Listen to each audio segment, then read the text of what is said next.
Hello everyone. आज इस video में हम करेंगे class 7 chapter number 1 rational number brain teaser का क्वेश्चन नंबर 2 करेंगे। State whether the following statements are true, if not then give an example in support of your answer. अब आपको यहाँ पर देखो क्या दिया गया है कि आपको पहले तो देखना है कि ये जो स्टेटमेंट्स दी गई हैं वो ट्रू हैं या फॉल्स हैं, और अगर फॉल्स हैं तो आपको कोई ना कोई रीज़न देना पड़ेगा कि आपने ऐसा क्यों कहा है। If P by Q is greater than R by S, means आपको दो रैशनल नंबर लेने हैं कि पहले वाला बड़ा पी बाई क्यू बड़ा और आर बाई एस क्या हो, छोटा हो, और उसके बाद आपको उनके एब्सोल्यूट वैल्यू देखने हैं। तो आपको बताना कि अगर पहला बड़ा था तो एब्सोल्यूट वैल्यू लेने के बाद भी पहले वाला ही बड़ा होगा, आपको ये देखना है। ठीक है, तो यहाँ से देखो मैं आपको एग्जाम्पल ही दूंगी जिससे आपको पता चलेगा कि ट्रू है या फॉल्स है। ठीक है, तो अब आप यहाँ से देखो, मैं p बाई क्यू बस कोई भी दो रैशनल नंबर लेने हैं। ठीक है, तो p बाई क्यू की जगह b में कोई रैशनल नंबर लूँगी और r बाई s की जगह भी कोई रैशनल नंबर अपनी मर्जी से लेना है। ठीक है, ये जो रिज़ल्ट है वो फेल कब होता है, जब हम नेगेटिव रैशनल नंबर लेते हैं। ठीक है, जैसे मान लीजिए मैं डिनोमिनेटर सेम रखूँगी दोनों का ताकि कंपैरिजन करने में इजी रहे। ठीक है, तो मैं नीचे लिख रही हूँ दो, इसमें भी 5 लिख लेती हूँ, इसमें भी 5, यहाँ मैं लिख रही हूँ -4 और यहाँ लिख रही हूँ मैं -6। ठीक है, अब आप ये देखो, आपको पहले चेक करना है p बाई क्यू और r बाई एस, मतलब ये जो दोनों नंबर दिए गए हैं 4/5 और -6/5, सिंपली आपको इन दोनों में से चेक करना है कि कौन सा बड़ा है। जब डिनोमिनेटर सेम होते हैं तो हम तो सिर्फ न्यूमरेटर को ही चेक कर लेते हैं। अब -4 और -6 में से कौन सा बड़ा है, माइनस लगते ही जो नंबर छोटा होता है वो बड़ा हो जाता है ना। तो यहाँ से देखो -4 और -6 में कौन सा बड़ा है, -4 बड़ा है। ठीक है, 4 और 6 में 6 बड़ा होता है, लेकिन माइनस लग जाते ही सिंबल क्या हो जाता है, बदल जाता है। ठीक है, तो कौन सा बड़ा होगा, -4/5 हमारा ग्रेटर है। ठीक है, तो यही था, ग्रेटर का सिंबल आना चाहिए था दोनों नंबर के बीच में। अब आपको उनकी एब्सोल्यूट वैल्यू निकालनी है, मीन्स मैं यहाँ से ये जो -4/5 है इसकी भी एब्सोल्यूट वैल्यू निकालूंगी और -6/5 है इसकी भी एब्सोल्यूट वैल्यू निकालूंगी। इसकी एब्सोल्यूट वैल्यू कितनी होती है, माइनस हटा दो तो 4/5 आ जाएगा, यहाँ से भी माइनस हटा दो तो कितना आ जाएगा, 6/5। 4/5 और 6/5 इनमें से चेक करो कौन सा बड़ा है। दोनों का डिनोमिनेटर सेम है तो हम सिर्फ न्यूमरेटर को चेक करेंगे। 4 और 6 में कौन सा बड़ा होता है, 6। तो ये अब आप यहाँ से देखो, ये कह रहे थे कि अगर यहाँ पर ये देखो ये ग्रेटर वाला सिंबल था तो यहाँ पर भी ग्रेटर का ही आना चाहिए, है ना, मतलब पहले की तरह मुंह खुला हुआ होना चाहिए। अब यहाँ से देखो, यहाँ तो ग्रेटर था, लेकिन जब हमने यही सब काम हमने एब्सोल्यूट वैल्यूज़ के लिए लिया तो हमारा सिंबल क्या हो गया, चेंज। तो मतलब ये जो कह रहे थे, जो स्टेटमेंट थी वो क्या हो गई है, फॉल्स।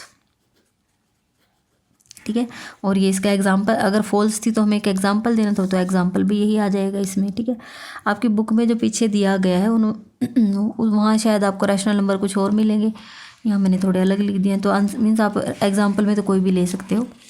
नेक्स्ट है second part.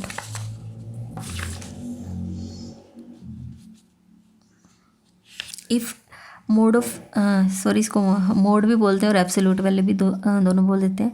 If absolute value of X and absolute value of Y equal, अगर एब्सोल्यूट वैल्यू इक्वल है तो क्या वो नंबर भी इक्वल होंगे, आपको ये बताना है। ठीक है, तो यहाँ ये भी स्टेटमेंट इनकी कैसी है, ये वाली स्टेटमेंट भी फॉल्स ही है।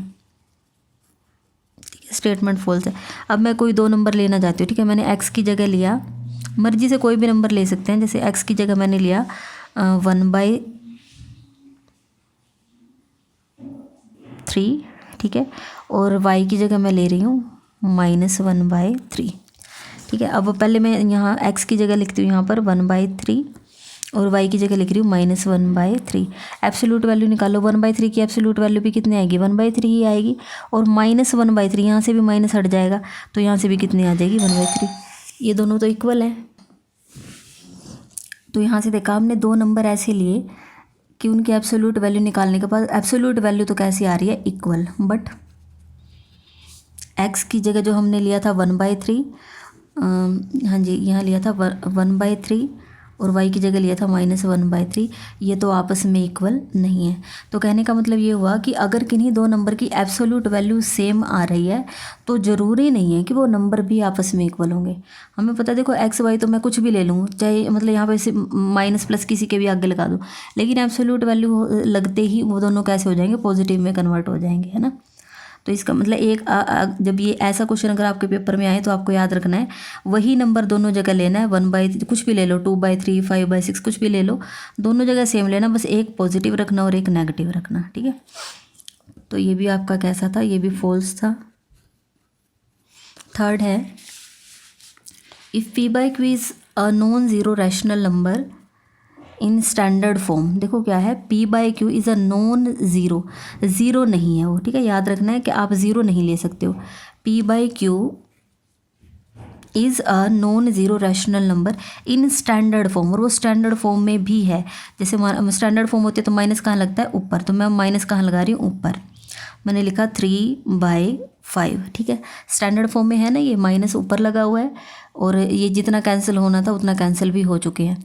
अब वो ये पूछ रहे हैं इज़ इट नेसेसरी, क्या ये नेसेसरी है that rational number q/p, q/p का मीनिंग क्या हुआ कि जो भी नंबर है आप उसका उल्टा कर दो, p/q का उल्टा कितना हो जाएगा, q/p will also be in standard form, वो भी स्टैंडर्ड फॉर्म में होगा। तो हम करके देख लेते हैं, q/p हमने निकाला तो वो कितना होगा, 5 तो ऊपर लिखा जाएगा और -3 कहाँ जाएगा, नीचे। क्या ये स्टैंडर्ड फॉर्म में है, नहीं, note in standard form, minus नीचे लगा हुआ है ना, नोट इन स्टैंडर्ड फॉर्म।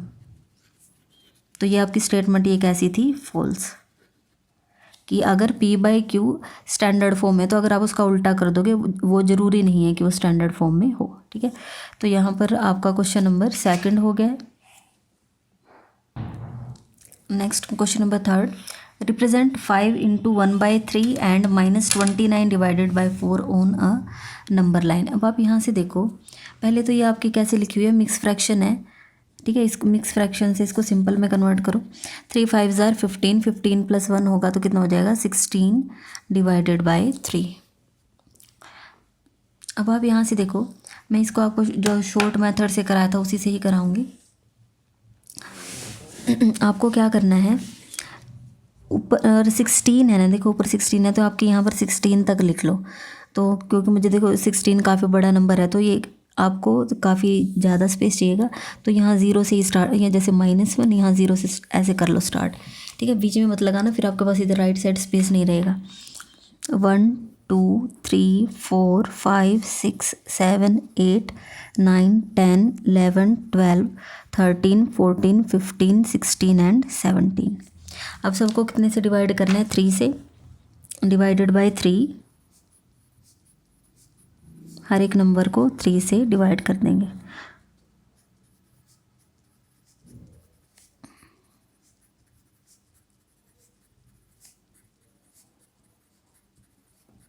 ठीक है। अब आप यहाँ से देखो जो कैंसिल हो रहा है उसको कैंसिल करके लिखो, 0/3 को 0 ही लिखेंगे, ऊपर लिख देती हूँ जिससे आपको क्लियर हो जाए, और 3/3 ये 1 हो जाएगा, इसको भी ऊपर लिख दिया। और मैं जो इसके वाला कट है इसको थोड़ा सा डार्क कर रही हूँ ताकि आपको अच्छे से दिखता रहे। यहाँ से 3 1 = 3, 3 2 = 6, तो ये वाला आपका 2 आ गया। 3 1 = 3, 3 3 = 9, तो ये यहाँ पर ही आपका 3 है। 3 1 = 3, 3 4 = 12, यहाँ पर 4 है। 3 1 = 3, 3 5 = 15, यहाँ पर 5। मीन्स जो आप नंबर लाइन पे आप जैसे करते हो ना, 0 1 2 3 4 5, मतलब मैंने वो गैप ज़्यादा ले लिया, ठीक है। ये जो यहाँ 0 से लेके 1 तक का है, ये आपका ये एक इंटीजर को शो कर रहा है, वन इंटीजर का डिस्टेंस शो कर रहा है, 1 यहाँ पर, यहाँ से यहाँ ये भी 1 1 का डिस्टेंस है यहाँ पर, ठीक है। 1 2 3 4 5, लेकिन मुझे तो 5 के आगे 1/3 लेने हैं ना, तो मीन्स देखो कहने का मतलब ये हुआ, जैसे यहाँ लिखा हुआ है 3, तो इसका मीनिंग ये हुआ कि 1 से 2 के बीच में आपके 3 इक्वल पार्ट्स होने चाहिए, 1 2 3, तो ये ठीक बने हुए हैं। अब आप देख लो 16/3 आपका कहाँ आया हुआ है, यहाँ पर आया हुआ है, ये आपका कौन सा है, 16 डिवाइडेड बाई 3। क्लियर है, ठीक है। यहाँ पर थोड़ा सा अगर आगे मैं और करती तो यहाँ 18/3 बन के वो आपका 6 आ जाता। तो आपको सिर्फ इतने की ज़रूरत है, चाहो तो इसको थोड़ा सा और मैं कर देती हूँ इसको यहाँ पर आके।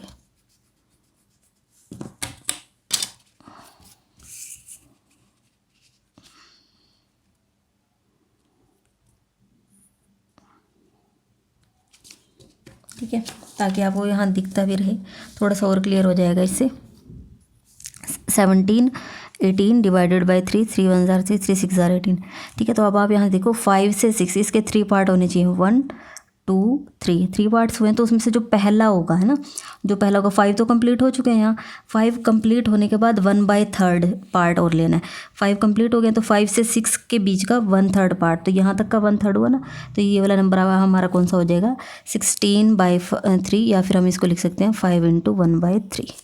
ठीक है, ये हो गया आपका फर्स्ट पार्ट। नेक्स्ट है -29 डिवाइडेड बाय 4। अब आप यहाँ देखो, इसमें बच्चों को ये थोड़ी सी कन्फ्यूज़न होगी कि मैम -29 बहुत बड़ा नंबर है, हमारी कॉपी पे कैसे आएगा इतना बड़ा। तो अब आप यहाँ देखो मैंने क्या किया है, यहाँ देखो जैसे आपके यहाँ जैसे कहीं पर भी देख लो, जैसे ये 6 और 7 है, 6 और 7 के बीच में भी जब आप जैसे 1 सेंटीमीटर लेते हो, 0 से थोड़ा जूम करके दिखाती हूँ आपको। हाँ जी देखो, जैसे मेरा स्केल थोड़ा ख़राब है, इधर से देख लो, जैसे 3 और 4 हैं, ठीक है, यहाँ 3 से 4 तक यहाँ 1 सेंटीमीटर बनता है, लेकिन इसके बीच में ये भी तो कट होता है, तो आप यहाँ से ऐसे कट लगा लेना, ये 1 2 3, ठीक है, इसको भी आप निशान लगा लेना। तब यहाँ देखो आप थोड़े टाइट से लगे हुए हैं, ठीक है। अब हम क्या करेंगे, हमें यहाँ मुझे चाहिए -29/4 है, तो और ये नेगेटिव का, तो मैं क्योंकि मुझे नेगेटिव साइड ज़्यादा चाहिए तो मैं इधर से 0 से स्टार्ट कर लूँगी, ठीक है, यहाँ 0 से। तो यहाँ देखो, क्योंकि अगर मैं इसको आपके आगे यहाँ पर लिखती तो काफ़ी टाइम लग जाता, तो मैंने यहाँ पर ऐसे लिख दिया। आप सबको आता भी है ये, इधर से मैंने 0 स्टार्ट की, फिर 0 -1 -2 -3 -4 ऐसे लिखते हुए मैं कहा -30 तक लिख लाई, और अपॉन में 4 है,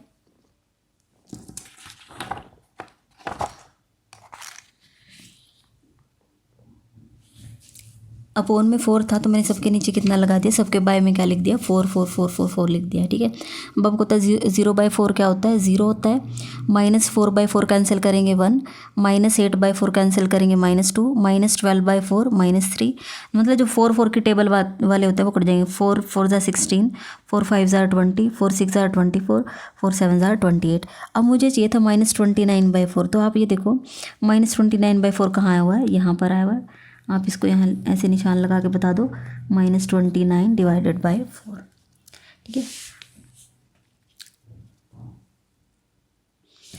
एक चीज़ और आप देखो, जब आप इसकी मिक्स फ्रैक्शन बनाओगे तो वो कितनी बनेगी, 7 × 1/4, मीन्स वो -7 से भी इधर लाई करेगा, तो ये -7 इससे भी इधर लाई किया है, -29/4।